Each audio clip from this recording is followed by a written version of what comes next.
Avez-vous déjà réfléchi à la manière dont une simple hostie peut se transformer en un miracle capable de changer l'histoire? Bienvenue à tous. Aujourd'hui, nous allons embarquer ensemble dans un voyage fascinant pour découvrir la véritable origine et la signification derrière l'une des célébrations les plus importantes de la tradition chrétienne, la fête Dieu. La plupart des gens ont entendu parler de cette fête, mais peu savent réellement ce qui se cache derrière. Connaissez-vous la véritable histoire de la fête Dieu? Préparez-vous pour un récit rempli de foi, de miracles et de révélations surprenantes.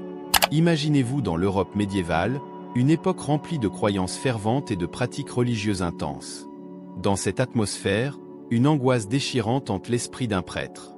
Sa foi est mise à l'épreuve d'une manière qu'il n'aurait jamais imaginée. Mais ce qu'il a découvert dans sa quête de réponse va au-delà de la compréhension humaine. Et vous êtes-vous déjà demandé ce qui s'est vraiment passé pour que la fête Dieu soit instituée? Restez avec nous et découvrez comment un simple acte de foi s'est transformé en un événement extraordinaire qui résonne encore aujourd'hui. Ensemble, dévoilons cette incroyable histoire. Alors, sans plus attendre, plongeons dans cette aventure spirituelle et découvrons ce qui se cache vraiment derrière la fête de la fête Dieu. Croyez-moi, cette histoire va vous surprendre. Vous vous souvenez de l'angoissante question de ce prêtre dont nous avons parlé plus tôt? Découvrons qui il était et comment sa quête de réponse nous mène à l'un des miracles les plus étonnants de l'histoire chrétienne. Il s'appelait Pierre, un prêtre dévoué venant de Prague, une belle ville au nord de l'Italie. Mais derrière sa dévotion, se cachait une crise profonde. Pierre était tourmenté par une question qui consumait son âme. Est-ce que Jésus-Christ est vraiment présent dans la Sainte Eucharistie? Imaginez porter ce type de doute, surtout pour quelqu'un dont la vie tourne autour de la foi. La crise de Pierre était si intense qu'il se sentait comme perdu au milieu d'un brouillard spirituel. La seule façon de dissiper ce brouillard était de trouver une réponse claire et définitive. Décidé à résoudre cette question une fois pour toutes, Pierre entreprit un voyage que de nombreux fidèles faisaient à cette époque, un pèlerinage jusqu'à Rome. Rome, la ville éternelle, était vue comme un phare de foi, abritant les tombes des apôtres Saint Pierre et Saint Paul.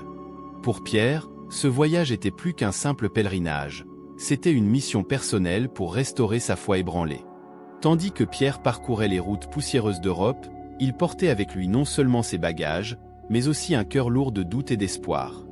Il traversa plusieurs régions, chaque pas le rapprochant d'une réponse divine. Et c'est ici que notre histoire prend un tournant encore plus fascinant. En route pour Rome, Pierre fit une halte inattendue dans une ville appelée Bolsena. Il était loin de se douter que cette petite ville serait le théâtre d'un miracle qui changerait tout. Ce que Pierre trouva à Bolsena fut quelque chose de si extraordinaire que non seulement cela restaura sa foi, mais transforma aussi la manière dont l'Eucharistie serait perçue pour toujours. Vous voulez savoir ce qui s'est passé ensuite? Restez avec nous, car le voyage de Pierre est sur le point de révéler l'un des miracles les plus émouvants de l'histoire chrétienne. Pierre arriva à Bolsena, une ville pittoresque connue pour sa dévotion à Sainte Christine, une jeune martyre qui subit d'innombrables tortures pour sa foi. Bolsena, avec son lac majestueux et son atmosphère paisible, semblait être un endroit parfait pour que Pierre fasse une pause dans son pèlerinage spirituel. Sainte Christine était une figure vénérée dans la ville. Née dans une famille païenne, elle se convertit au christianisme dès son jeune âge, ce qui provoqua la colère de son propre père. Déterminé à lui faire renier sa foi, il la soumit à plusieurs tortures et tentatives d'assassinat. Cependant, toutes échouèrent de manière miraculeuse. L'une des histoires les plus incroyables raconte comment il l'attacha à une pierre lourde et la jeta dans le lac, seulement pour voir la pierre flotter miraculeusement, sauvant Christine de la noyade. Ces empreintes restèrent gravées dans la pierre, un témoignage tangible du miracle. Cette ville, imprégnée de foi et de miracles, offrit à Pierre un refuge spirituel. Il décida de célébrer une messe dans l'église dédiée à Sainte Christine, cherchant son intercession pour renforcer sa foi en la présence réelle du Christ dans l'Eucharistie. Pendant la messe, Pierre luttait encore avec ses doutes profonds. Au moment de la consécration, quelque chose de vraiment extraordinaire se produisit. Lorsque Pierre leva l'hostie consacrée, elle commença à saigner. Du sang réel coulait de l'hostie, tachant ses mains et le corporal sur l'autel. Les fidèles présents furent choqués, émerveillés par le miracle qui se déroulait sous leurs yeux. Pierre, pris d'une mixture de stupéfaction et de dévotion renouvelée, ne put continuer la célébration. En larmes, il déposa soigneusement l'hostie ensanglantée sur l'autel et se dirigea vers la sacristie. Les gouttes de sang laissèrent des marques indélébiles sur le sol et les marches de l'autel, qui seraient préservées comme reliques sacrées. La nouvelle du miracle se répandit rapidement, résonnant dans toute l'église et au-delà. D'autres prêtres vinrent vérifier ce qui s'était passé, et tous furent impressionnés par les preuves visibles du miracle. Le miracle de Bolsena répondit non seulement aux doutes de Pierre, mais devint également un puissant témoignage de la présence réelle du Christ dans l'Eucharistie. Empli de gratitude et renouvelé dans sa foi, Pierre savait qu'il devait porter ce message au pape Urbain IV, qui se trouvait dans la ville voisine d'Orvieto. Il ignorait que ce miracle deviendrait le catalyseur de la création de l'une des fêtes les plus importantes de la tradition chrétienne. Découvrons ce qui se passa lorsque Pierre porta la nouvelle du miracle au pape Urbain IV. Pierre, toujours submergé par l'émotion et la foi renouvelée, décida que le miracle ne pouvait pas rester seulement à Bolsena. Il devait apporter cette incroyable nouvelle au pape Urbain IV à Orvieto. Avec le corporal ensanglanté soigneusement gardé, Pierre se rendit dans la ville voisine, désireux de partager ce qu'il avait vécu. À son arrivée à Orvieto, Pierre fut immédiatement reçu par le pape. Il rapporta en détail le miracle, chaque moment, chaque goutte de sang qui coula de l'hostie. Le pape Urbain IV fut profondément ému. Ce n'était pas seulement un miracle ordinaire, c'était une puissante confirmation de la présence réelle du Christ dans l'Eucharistie, une vérité centrale pour la foi chrétienne. Le pape se souvint de sainte Julienne de Liège, une jeune religieuse qui, au début du XIe siècle, eut des visions mystiques révélant la nécessité d'une fête dédiée exclusivement à la gloire de l'Eucharistie. Dans l'une de ces visions, elle vit un disque blanc brillant avec une tache sombre, symbolisant l'absence d'une fête spécifique pour honorer l'Eucharistie. Bien qu'hésitante, Julienne partagea finalement ses visions, qui furent cependant oubliées avec le temps. Mais maintenant, avec le miracle de Bolsena, le pape Urbain IV sentit que c'était un signe divin pour agir.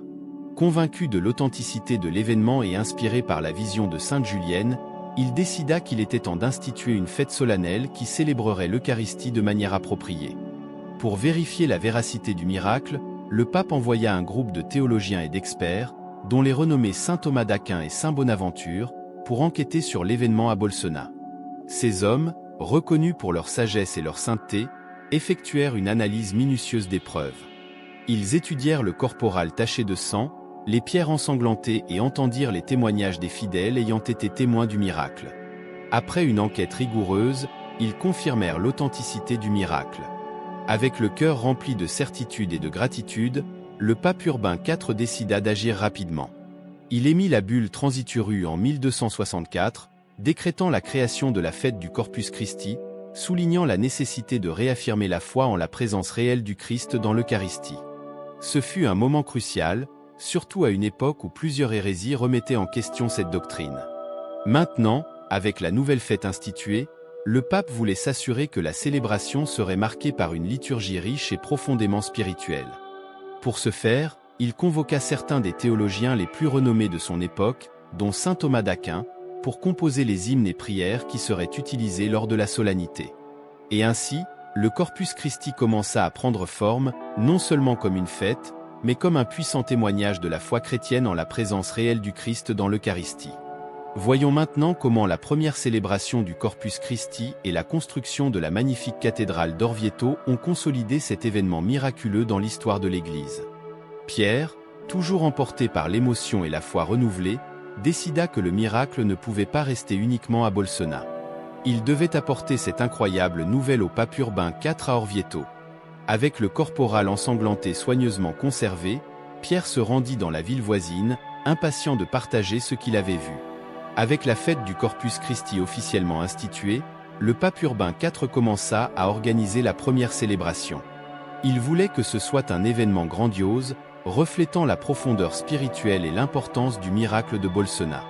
La ville d'Orvieto, où le pape résidait temporairement, fut choisie comme lieu central de cette célébration historique. La première célébration du Corpus Christi fut marquée par une solennelle procession eucharistique, un événement qui deviendrait une tradition centrale de la fête.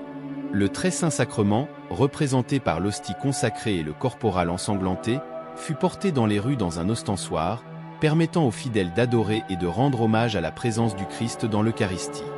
Ce fut un moment de profonde dévotion et de joie pour tous les participants. En plus de la procession, le pape Urbain IV voulait que la liturgie de la fête capture l'essence et la gloire de l'Eucharistie. Pour cela, il convoqua saint Thomas d'Aquin, l'un des plus grands théologiens de l'époque, pour composer des hymnes et des prières spéciales. Saint Thomas, avec sa profonde érudition et sa spiritualité, créa des hymnes qui deviendraient des classiques, comme l'Audation. Ce chant, avec ses vers richement élaborés, exprime la croyance en la présence réelle du Christ dans l'Eucharistie et le respect dû à ce sacrement. Lorsque vint le moment de dévoiler les hymnes, tous les théologiens se réunirent en présence du pape. Saint Thomas d'Aquin présenta sa composition en premier, et la performance fut si inspirante que tous les autres théologiens présents reconnurent la supériorité de son travail. Ils déchirèrent leurs propres manuscrits dans un geste d'humilité et de reconnaissance, sachant que l'hymne de saint Thomas capturait parfaitement l'esprit de la nouvelle fête. La première célébration du Corpus Christi fut un succès absolu, marqué par une atmosphère de respect et de joie. La procession eucharistique, dirigée par le pape Urbain IV, fut suivie par une foule de fidèles émus et dévots.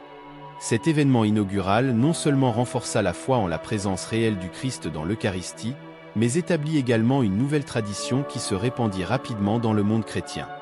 L'importance d'Orvieto dans l'histoire du Corpus Christi fut encore soulignée par la construction d'une magnifique cathédrale, conçue pour abriter et préserver le corporal ensanglanté, la principale relique du miracle de Bolsena.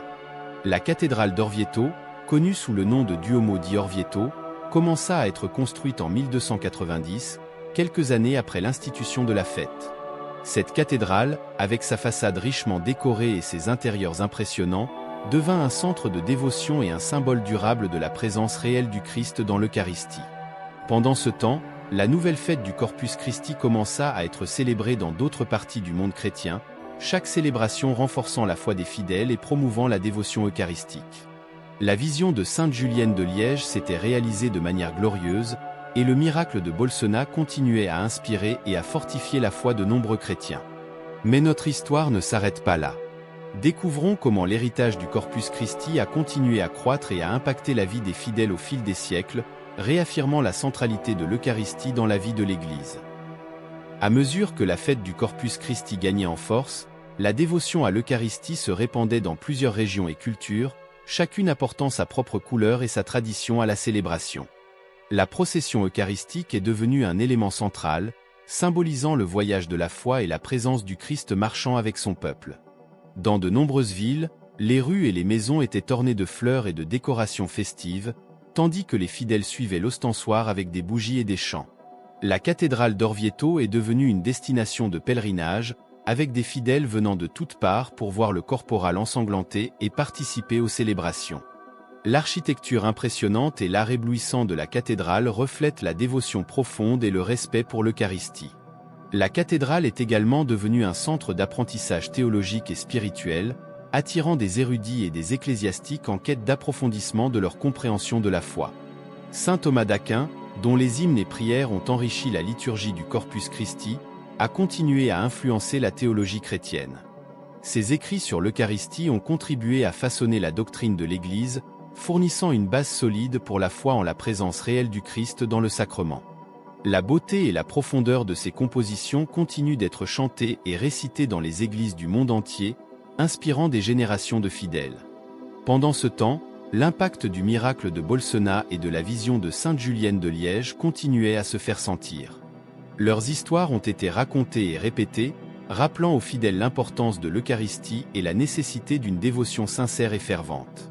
La fête du Corpus Christi est devenue un symbole d'unité et de foi, un moment où la communauté chrétienne se réunissait pour célébrer et réaffirmer sa croyance en la présence réelle du Christ dans l'Eucharistie. Au fil des siècles, diverses hérésies et défis sont apparus, remettant en question la doctrine de la présence réelle. Cependant, la fête du Corpus Christi, avec ses célébrations publiques et ses manifestations de foi, a contribué à renforcer la conviction des fidèles et à défendre la vérité de l'Eucharistie. Les miracles eucharistiques, comme celui de Bolsena, étaient souvent cités comme des témoignages visibles de la présence du Christ, renforçant la foi des gens en période de doute et d'incertitude. La procession eucharistique, en particulier, est devenue un puissant témoignage public de la foi chrétienne.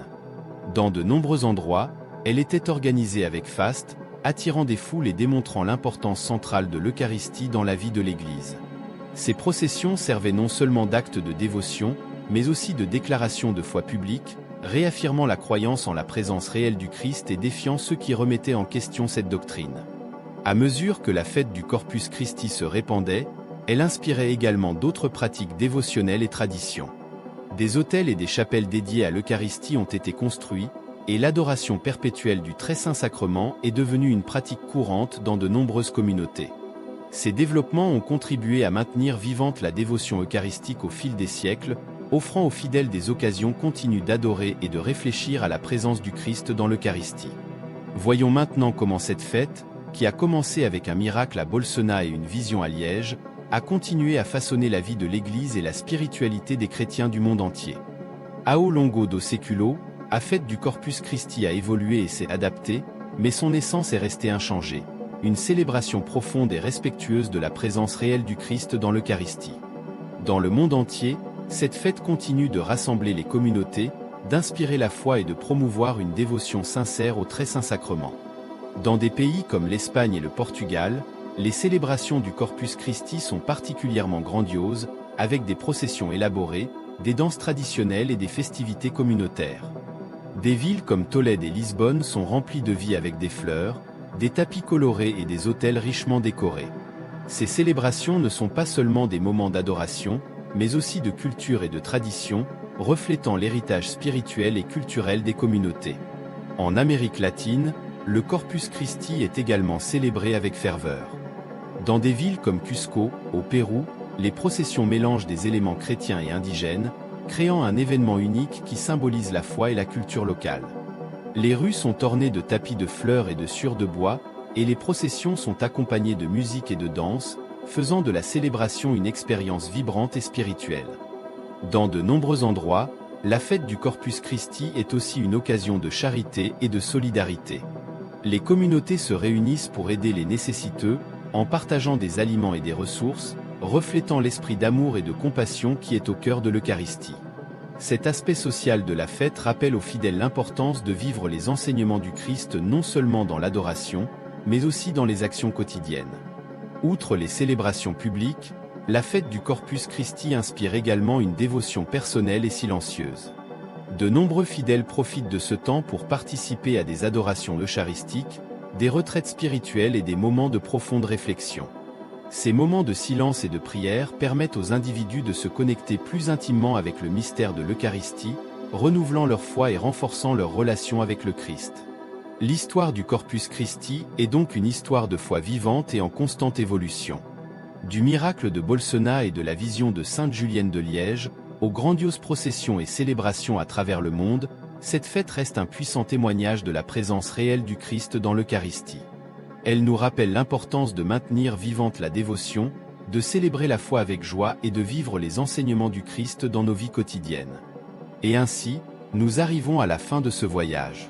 En réfléchissant à la véritable histoire du Corpus Christi, nous sommes appelés à renouveler notre propre foi, à célébrer avec joie et à vivre avec compassion. Que la présence réelle du Christ dans l'Eucharistie continue à inspirer et à fortifier chacun de nous, aujourd'hui et toujours.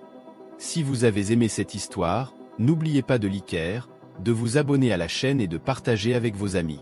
Que Dieu vous garde et à la prochaine.